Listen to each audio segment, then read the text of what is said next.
রাসূল সাল্লাল্লাহু আলাইহি ওয়াসাল্লাম এর নেতৃত্বে খাইবার অবরোধ করা হয়েছিল। উদ্দেশ্য ছিল একটাই, অহংকারী ও চুক্তি ভঙ্গকারী ইহুদিদের কঠিন শিক্ষা দেওয়া। খাইবারের কামুস দুর্গ ছিল ইহুদিদের অন্যতম নিরাপদ দুর্গ, আর এ কারণেই তারা নিশ্চিন্ত ছিল যে মুসলমানরা তাদের স্পর্শ করতে পারবে না। রাসূল সাল্লাল্লাহু আলাইহি ওয়াসাল্লাম প্রথম দিন দুর্গ অবরোধ করার জন্য পাঠালেন তার অধিকতর প্রিয় বন্ধু হযরত আবু বকর রাদিয়াল্লাহু আনহুকে। কিন্তু তিনি সারাদিন যুদ্ধ করে ব্যর্থ হয়ে ফিরে এলেন।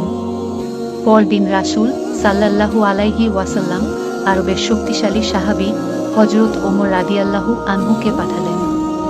তিনিও দুর্গের দরজা ভাঙতে না পেরে ফিরে এলেন। মুসলমানরা তখন পরপর 2 দিন ব্যর্থ হয়ে কিছুটা হতাশায় পড়ে গেল।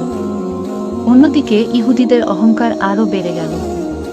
মুসলমানদের এই অবস্থা অবলোকন করে রাসূল সাল্লাল্লাহু আলাইহি ওয়াসাল্লাম মুচকি হেসে ঘোষণা দিলেন, কাল আমি এমন একজনের হাতে নেতৃত্বের পতাকা তুলে দেব, যার হাতে এই দুর্গের বিজয় হবে, যে আল্লাহ ও তার রাসূলকে ভালোবাসে এবং আল্লাহ ও তার রাসূল তাকে ভালোবাসে।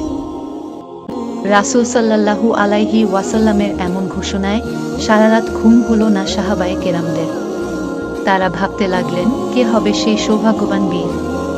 পরদিন ফজরের নামাজের পর রাসূল সাল্লাল্লাহু আলাইহি ওয়াসাল্লাম হযরত আলী রাদিয়াল্লাহু আনহুর খোঁজ করলেন, অথচ তিনি চক্ষু রোগে আক্রান্ত ছিলেন।